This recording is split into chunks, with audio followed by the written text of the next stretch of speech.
ஆச்சி மசாலா எந்த சமையலும் ருசி தேடும் ரகசியம் 20 ரூபாய். விசிக தலைவர் திருமாவளவனும் சற்று நேரத்தில் அதிகாரப்பூர்வ அறிவிப்பை வெளியிட இருக்கிறார் என்ற தகவல் கிடைத்திருக்கிறது. திருமாவளவன் செய்தியாளர் சந்திப்பில் அறிவிப்பை வெளியிட்ட பின் அதற்கு அடுத்த சில மணி துளிகளில் விஜய் திருமாவை சந்திக்க ஏற்பாடானது செய்யப்பட்டிருக்கிறது. சென்னை அசோக் நகரில் உள்ள விசிக தலைமை அலுவலகத்தில் வைத்து திருமாவளவனை சந்திக்க இருக்கிறார் தாவேக தலைவர் விஜய். தாவேக தலைவர் விஜயின் வருகையால் சென்னை அசோக் நகரில் உள்ள விசிக தலைமை அலுவலகத்தை சுற்றிலும் பலத்த போலீஸ் பாதுகாப்பும் போடப்பட்டிருக்கிறது. காங்கிரஸ், இந்திய கம்யூனிஸ்ட், மார்க்சிஸ்ட் கம்யூனிஸ்ட் ஆகிய கட்சிகளின் ஆதரவுடன் தாவேகாவின் பலம் 116 உள்ளது.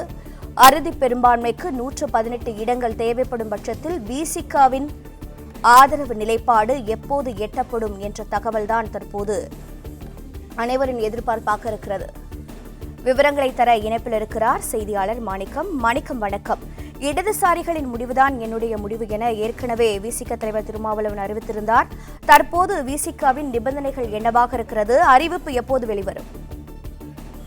தமிழக வெற்றிக் கழகம் ஆட்சி அமைப்பதற்கு தேவையான பெரும்பான்மை பெறுவதற்காக பல்வேறு முயற்சிகளை மேற்கொண்டு வருகிறார்கள். 3வது முறையாக தாவேகாவுடைய தலைவர் விஜய் ஆளுநரை சந்தித்து தனக்கு இருக்கக்கூடிய பெரும்பான்மையை கடிதமாக வழங்கி தனக்கு பதவி பிரமாணம் செய்து வைக்க வேண்டும் என்று கேட்டிருந்தார்.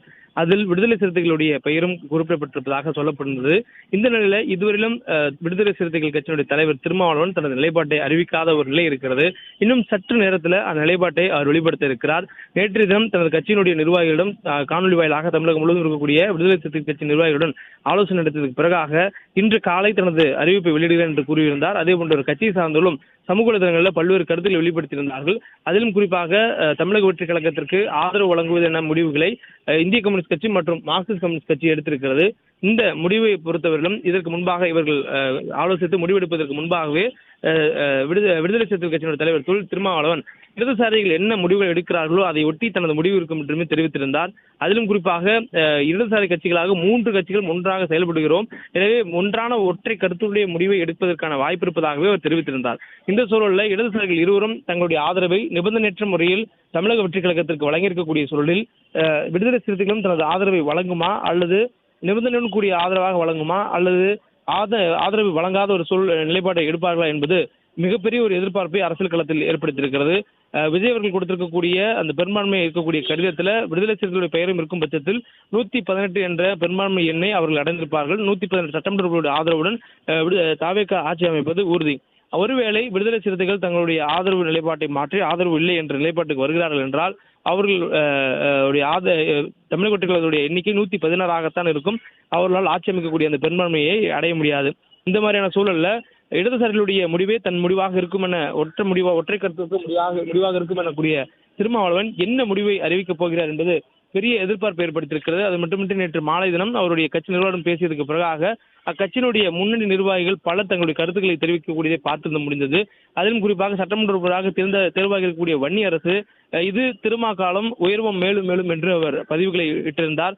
மேலும் தமிழக வெற்றிக் கழகத்தினுடைய ஆட்சி அதிகாரத்தில் பங்கு என்ற நிலைப்பாடு இதற்கு முன்பாகவே விடுதலை சிறுத்தைகள் பேசிய ஒரு கொள்கை எனவும் அதே கொள்கையை தற்பொழுது ஆட்சிக்கு வரப்போகிற எண்ணத்தில் இருக்கக்கூடிய தமிழக வெற்றிக் கழகம் சொல்வதனால் அந்த ஆட்சி பகிர்வை இந்த முறை விடுதலை சிறுத்தைகள் கேட்டு பெறுவார்கள் என்ற தகவலும் சொல்லப்படுகிறது.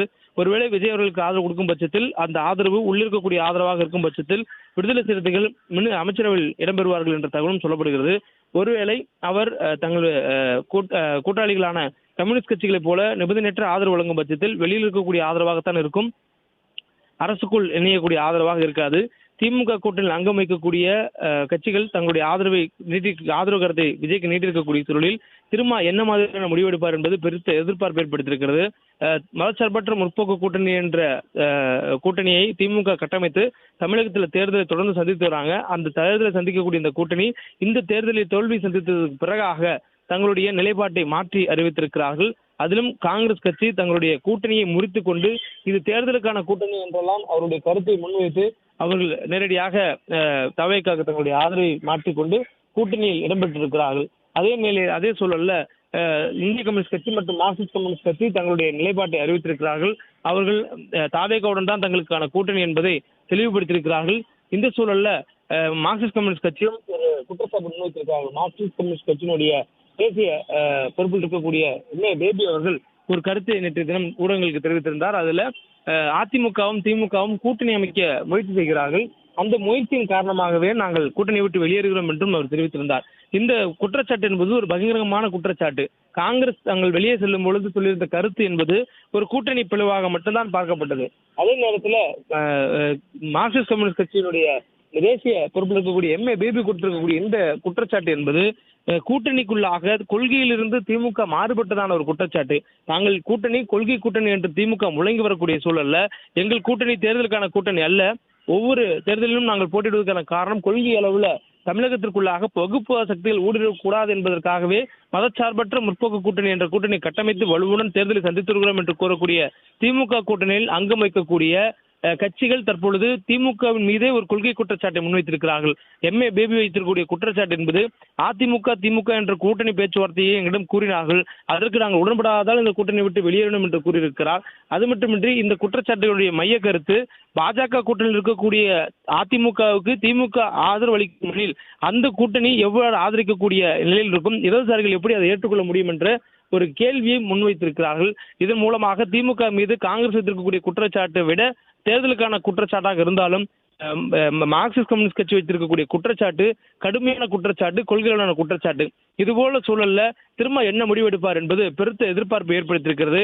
ஏனெனில் மார்க்சிஸ்ட் கம்யூனிஸ்ட் கட்சி கொள்கையிலிருந்து திமுக விலகியதால் கூட்டணி விட்டு விலகி இருக்கிறோம் என்ற நிலைப்பாட்டை சொல்லும் பொழுது, கொள்கை கூட்டணி என்று ஒவ்வொரு முறையும் தேர்தலை சந்திக்கும் பொழுது சொல்லக்கூடிய விடுதலை சிறுத்தைகள் கொள்கையிலிருந்து தவறியதாக கூட்டணி கட்சி அறிவிக்கக்கூடிய அந்த நேரத்தில் தன்னுடைய நிலைப்பாடு என்னவாக எடுப்பார் என்பது பெருத்த ஒரு எதிர்பார்ப்பு ஏற்படுத்தியிருக்கிறது.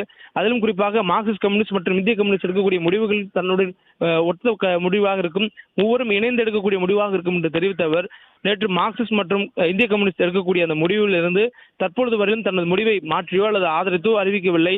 இன்னும் சில மணி துளிகளில் அவருடைய முடிவை அறிவிக்க இருக்கிறார். அந்த முடிவுக்கு 3 வகையான பாசிபிலிட்டிஸ் என்பது சொல்லப்படுகிறது. 3 வகையான வாய்ப்புகள் இருக்கின்றன அவர் முடிவெடுக்கக்கூடியதுல. ஒன்று, நிபந்தனையற்ற ஆதரவு மற்ற தோழமை கட்சிக்கான கம்யூனிஸ்ட் கட்சிகள் கொடுத்தது போலவே தமிழக வெற்றி கழகத்திற்கு விடுதலை சிறுத்தைகளும் நிபந்தனையற்ற ஆதரவு என்ற ஒரு முடிவு எடுக்கக்கூடிய வாய்ப்பு இருக்கிறது. இது வாய்ப்பு 1. வாய்ப்பு 2, ஆதரவு இல்லை, திமுக கூட்டணியில் தொடர்கிறோம் என்ற ஒரு முடிவெடுப்பது. 3வது, ஆதரவு கொடுக்கிறோம் ஆனால் உள்ளிருந்து ஆதரவு என்ற ஒரு நிபந்தனை கொடுக்கக்கூடிய ஒரு ஆதரவு. அந்த நிபந்தனை ஆதரவு என்பது ஆட்சி அதிகாரத்தில் பங்கு என்பதா அல்லது குறைஞ்சபட்ச செயல் திட்டத்தை வகுப்பதா உள்ளிட்ட அந்த நிபந்தனை ஆதரவு என்ற 3வது நிலைப்பாடு. இந்த 3 நிலைப்பாடுகளில் ஏதேனும் ஒன்றை இன்றைய தினம் விடுதலை சிறுத்தைகள் எடுத்தாக வேண்டிய சூழல் இருக்கிறது. காரணம், தமிழக வெற்றிக் கழகம் தங்களுடைய ஆதரவு கேட்கும் பொழுதெல்லாம் ஆளுநர் 10ஆம் தேதிக்குள்ளாக பிரமாணம் செய்து வைக்க வேண்டும், இல்லையெனில் ஆளுநர் தனது ஆட்சி நிறுவுவதற்கான வாய்ப்புகள் இருக்கிறது. எனவே அதற்கு முன்பாக பதவியேற்பதற்கான ஆதரவு கடிதத்தை கொடுக்க வேண்டும். எனவே அதன் அடிப்படையில் முடிவெடுக்க வேண்டும் என்று தாங்கள் ஆதரவு கேட்டிருக்கக்கூடிய கம்யூனிஸ்ட் கட்சி மற்றும் விடுதலை சிறுத்தைகள் கட்சி, IUML உள்ளிட்ட கட்சிகளிடம் அவர்கள் கோரிக்கை வைத்ததாக சொல்லப்படுகிறது. எந்த சமையலும் ருசி தேடும் ரகசியம் 20 ரூபாய். பிளே ஸ்டோர் மற்றும் ஆப் ஸ்டோரில் இருந்து பாலிமர் செயலியை QR கோடு மூலம் பதிவிறக்கம் செய்யுங்கள். செய்திகளை உடனுக்குடன் பெறுங்கள்.